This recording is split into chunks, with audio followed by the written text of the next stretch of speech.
Hablar de los aciertos históricos de Costa Rica es reconocer los aportes del Partido Liberación Nacional, la voz liberacionista. Desde la Asamblea Legislativa compartimos con usted las voces de Liberación Nacional. La lucha y en San Cristóbal. Hola, les doy la bienvenida a su espacio, La Voz Liberacionista. Les saluda Rocío Álvarez Olazo, directora de Comunicación de Liberación Nacional. Esta semana nos acompaña la diputada Carla Prendas Matarrita. Con ella vamos a hablar de un tema importante, de una denuncia que ella está realizando el día de hoy. Doña Carla, bienvenida. Hola Rocío y muy buenas tardes a todas las personas que nos están viendo. Doña Carla, usted siempre ha sido una defensora de los temas de turismo, sobre todo la realidad que impregna a la provincia de Punta Arenas. También en temas nacionales, que permean a nivel nacional. Sin embargo, la denuncia que usted hace hoy de la isla San Lucas va a dejar mucho que hablar. Sí, claro. El tema de Isla San Lucas es un tema no solo de un impacto local, sino sin duda es un tema de impacto y discusión nacional. Este tema ha venido escuchándose mucho por algunas ideas un poco absurdas, un poco inclusive alejadas de la realidad sobre una cárcel y ese tipo de cosas. Pero el tema de hoy que traigo aquí a conocimiento, a denuncia y a buscar una solución, tiene que ver con un esfuerzo que se ha venido haciendo por muchísimos años en reactivar, en reforzar la isla San Lucas como un tema de turismo sostenible en el país, ¿verdad? Parte de ese esfuerzo que se ha venido haciendo antecede ese decreto del 2001 que tiene que ver con la declaratoria de vida silvestre que se le dio posteriormente en el 2002. Se le dio un decreto de patrimonio histórico a toda la infraestructura que en el mismo había, pero en el 2008 se vio la necesidad de generar un decreto que resguardara este tema, pero que además se le diera la declaratoria de interés turístico sostenible a la isla San Lucas. ¿Qué significa esto? ¿Qué significa esto? Una planificación y un auge diferente, con más práctica para generar acciones, en donde se conformó una comisión. En esa comisión la conformaba el ministro de Cultura, el ministro de Turismo y el ministro de Ambiente.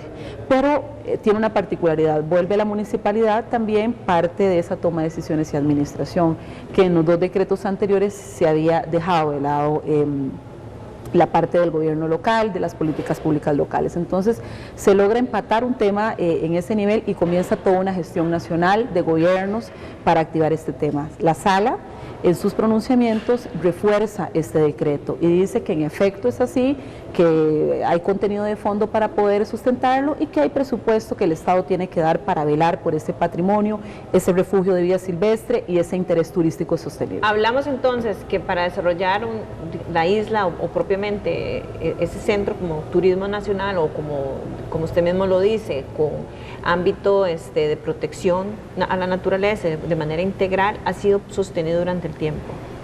Así es.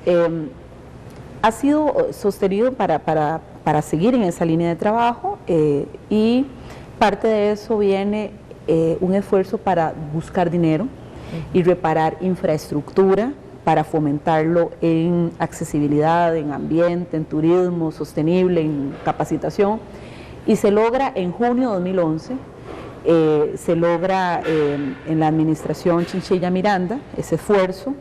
Eso fue una conciencia muy importante en la administración de don Oscar Arias y en la administración de doña Laura Chinchilla. Ese enfoque con fuerza de decreto, con fuerza de acciones y con fuerza presupuestaria se dio en estas administraciones. Y quedó ahí firmado un convenio entre ICT, entre el MINAE, para una donación de Japón. ¿Qué implicaría esa donación? ¿Cómo se desarrollaría? Esa donación viene a reforzar dos elementos importantes en Costa Rica en turismo y tenía que ver con Manuel Antonio y tiene que ver con Isla San Lucas. Para Isla San Lucas, $1.825.000 es lo destinado y tiene que ver con el muelle flotante, con el acceso universal de la ley 7600, con un centro de formación académica y capacitación, con la cuestión eléctrica, con la creación de los pozos para el consumo de las personas administrativas y las personas que lleguen, etcétera, ¿verdad? Para los funcionarios del MINAED que estaban ahí. Era toda una activación para poder hacer posible ese manejo. Pero nos encontramos, cuando yo llego de diputada, junio 2014, me siento con el ministro de Turismo de ese entonces, con personal técnico, y comenzamos a revisar y yo a pedir cuentas de qué es lo que está pasando con ese convenio, por qué parte va, porque es un tema importante para el país, es un importante tema para el turismo, para la zona de Punta Arenas, empleo, economía, turismo.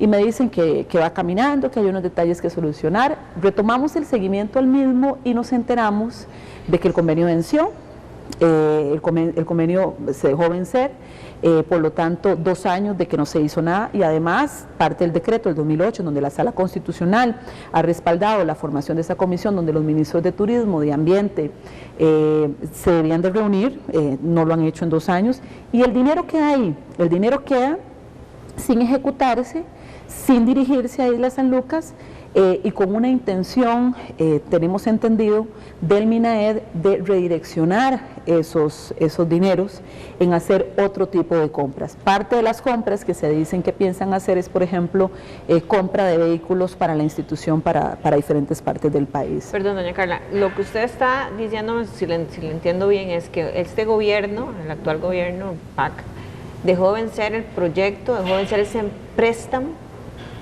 que se iba a invertir específicamente en la isla, en las mejoras, y lo quieren redireccionar esos fondos hacia compras propiamente administrativas. Así es, teníamos un esfuerzo importante que ya empezaba a dar frutos en dineros, donación para Isla San Lucas, en esa línea de gobiernos pasados, don Oscar Arias, doña Laura Chinchilla. Ese gobierno, Luis Guillermo Solís, llega, le corresponde dar un seguimiento a un convenio para ejecutar el dinero, que me parece que es la parte más sencilla, ejecutar después de todo un esfuerzo de planificación, de trabajo, de inversión de muchos años para que esto se diera, y el convenio se cae, queda vencido, y el dinero queda con la intención de redireccionarlo a otras cosas, a cuestiones administrativas, a otros temas de interés. Esto es muy lamentable porque en Punta Arenas se siente como una falta de respeto más a las prioridades de la agenda puntarenense, y en temas tan importantes que no son temas ni asistencialistas ni temas clientelistas que muchas veces ha criticado un gobierno PAC, sino que es un tema de oportunidad, de empleo, de economía, de dinamización en Punta Arenas. Y el dinero pues está ahí con esa intención. Estoy pidiéndole tanto al ministro de Ambiente como al ministro de Turismo que ese convenio se active inmediatamente, cómo procede, cómo es la expectativa, cómo ha sido la planificación, y que el dinero se redireccione a como tiene que ser, ¿verdad? Doña Carla, ¿quién debe rendir cuentas acerca de esto? Así es, parte de la rendición de cuentas, después de la información que tengamos, va a tener que hacerla ambos ministros, MINAE y ministro de Turismo, probablemente la Comisión de Punta Arenas, para que nos cuente qué es lo que ha pasado con ese convenio, cuáles son las acciones que no se han realizado, cuál es la negligencia que ha pasado en la ejecución de esos fondos, de ese convenio, de esa intención de reforzar la isla San Lucas. Y no solo tiene que rendirle cuenta a los diputados, sino que hay una intención, y estamos valorando, de poder llevarlo inclusive a la zona, a Punta Arenas, y que se reúna con los diferentes sectores, las cámaras de turismo, la junta promotora, los grupos encargados, gobiernos locales, las autoridades locales que han venido trabajando en esa planificación y en esa intención de que suceda. La rendición de cuentas no solo es para un diputado que vela y que estamos velando y que haremos hasta lo que sea posible e imposible para que eso se redireccione en una forma responsable y adecuada que tiene que ser para el lugar, para el turismo, para la isla, sino que también hay que dar una explicación a la gente, ¿verdad? A los sectores, a las cámaras, a los grupos, al pueblo, por qué se están haciendo las cosas de esta manera. ¿Por qué el irrespeto en que se relaciona esto? ¿Y por qué la negligencia y la falta de interés en cosas tan importantes para Costa Rica, pero en cosas tan importantes para Punta Arenas, como es el desarrollo turístico sostenible de Isla San Lucas? Punta Arenas es una provincia con mucha necesidad de inversión, sin embargo, han habido mejoras que las ha instalado Liberación Nacional en gobiernos anteriores, ¿verdad? El muelle, el faro, son obras importantes a nivel de atracción de turismo. ¿Qué fue lo que pasó con este proyecto? ¿Es realmente una incapacidad de ejecución o es falta de voluntad política? ¿A qué se debe? A mí me parece que hay mucha inoperancia e incapacidad en las autoridades de gobierno. ¿verdad? No es lo mismo hablarlo, teorizarlo, academizarlo, que llevarlo a la práctica, ejecutarlo y hacerlo eficiente. Hay una gran diferencia y una brecha en ese tema, y creo que eso es lo que pasa con este gobierno. A nivel de todas las instituciones, porque esa es la mayoría de las quejas que hay. Podría señalar que a nivel de la mayoría de las instituciones de este gobierno. Y Punta Arenas ha sido una de las provincias que ha sentido ese golpe y ese rezago muchísimo en infraestructura. Nos ha salvado mucho el tema de que teníamos empréstitos importantes que se dejaron de la administración Chinchilla Miranda, como los de Carretera Nacional, Ruta 160, la carretera de Cañas, Limonal Barranca, ese tipo de cosas, las carreteras nacionales en Quepos, por ejemplo, que tampoco ha sido tan fácil, porque se aprueba, se hace un gran esfuerzo a nivel de legislación para aprobarlos, pero cuando llega el momento de la ejecución, la gente tiene que hacer manifestaciones, cerrar calles, lo vimos en la península, lo vimos en Quepos, estamos teniendo deficiencias en Parrita, pero bueno, ahí hemos hecho ese control ciudadano, esa fiscalización, ese trabajo de control político con la única finalidad de que el gobierno haga lo que tiene que hacer, y el gobierno lo que tiene que hacer es velar para que el recurso llegue a la obra, llegue a la calidad de las personas y llegue a mejorar la calidad de vida. Para Punta Arenas es muy importante el mejoramiento en infraestructura portuaria, vial, turística, que estamos teniendo un rezago. Si queremos llegar a un tema de una zona económica especial, si queremos atraer mejor inversión para generación de empleo, vamos por el camino equivocado y estamos retrocediendo muchísimo con este gobierno, porque para usted ser competitivo, la infraestructura es básica. Para usted atraer turismo, la inversión es fundamental. Y si usted ve las cosas que están sucediendo, después de administraciones que le han dicho, aquí está, simplemente ejecute, y ni eso pueden hacer, de verdad que es muy preocupante para la población. Es como contradictorio que el gobierno invierta tanto a nivel de promoción de Costa Rica como un destino turístico y evite invertir en estas obras tan importantes, que tienen un impacto no solo local, sino también nacional. Pero digamos, hablemos de Punta Arenas, empecemos por lo micro, después nos vamos a lo macro. ¿Cómo afecta a Punta Arenas no invertir en esto? En este momento tenemos dos serios problemas, y parte de eso tiene que ver con Parque Nacional Manuel Antonio y con Isla San Lucas. Y esta donación de Japón, también hay una afectación directa sobre los mismos. Parte de esto, Manuel Antonio, inclusive tiene que ver con decretos, que hemos hecho esfuerzos para que los decretos se suspendieran para los compromisos de empresarios turísticos.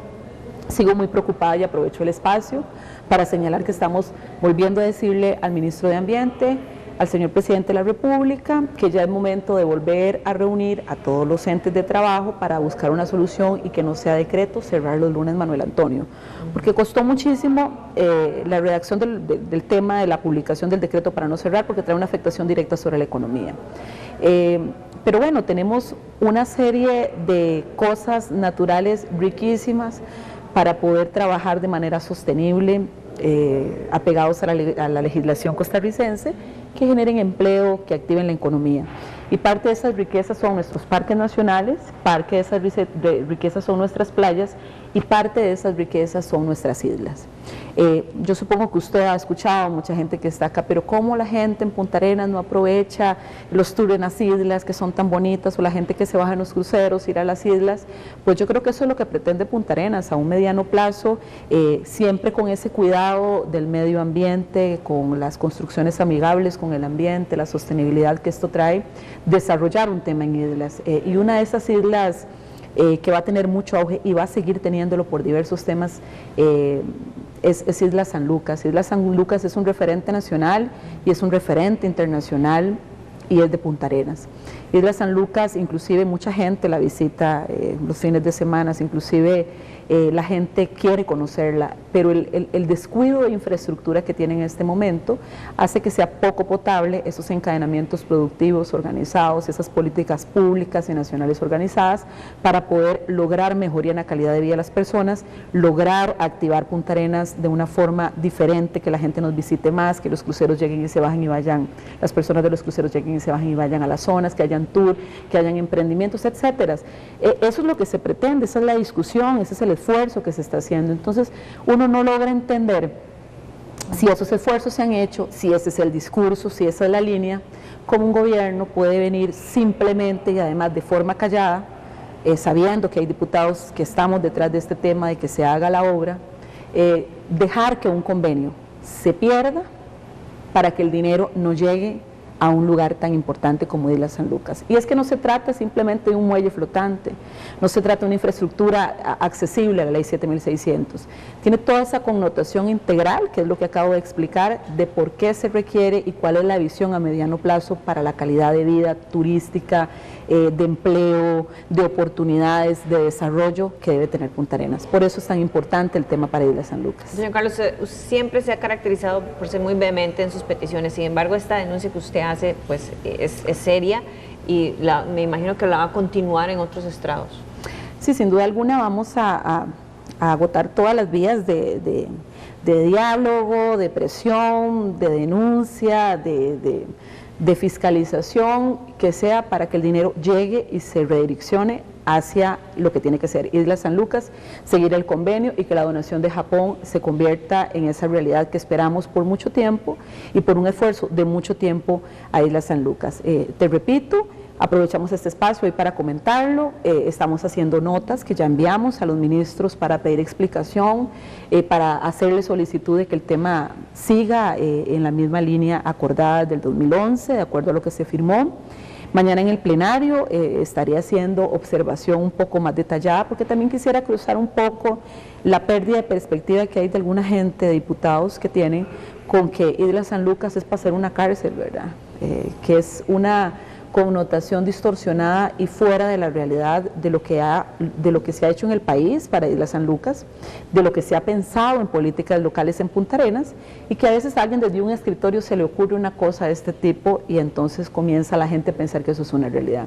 Hablaremos de eso en ese espacio, en la integralidad, de hacer conciencia y de pedirle a los diputados y diputadas de diferentes fracciones que hagamos presión, y a la ciudadanía de Punta Arenas que también exijamos ese derecho para poder redireccionar algo que le pertenece a la Isla San Lucas, algo que es de Punta Arenas y algo que es una inversión importantísima. Para cerrar, doña Carla, ¿se burla el gobierno de Punta Arenas? Mire, yo no le puedo llamar de otra manera que no sea burla. Yo no tengo otro nombre para llamarle a este tipo de acciones. Cuando se paralizan proyectos, cuando las platas se desvían, cuando no se operacionaliza una obra, cuando no se ejecuta lo que se tiene que hacer, eso es burlar, eso es vacilar, eso es irrespeto. Y eso yo creo que nadie lo merece y un pueblo no puede permitir esos niveles de irrespeto. Esta diputada está electa por Punta Arenas con una cantidad de votos importantes y en ese marco de confianza y de esfuerzo y expectativa haré lo que tengamos que hacer para que las cosas se acomoden y lleguen de la manera oportuna, adecuada y eficiente que requiere Isla San Lucas y los puntarenenses. Daremos seguimiento a este tema. Muchas gracias. Es importante. Nos despedimos de su espacio, La Voz Liberacionista. Los esperamos la próxima semana. Les saluda Rocío Álvarez Olazo. Gracias.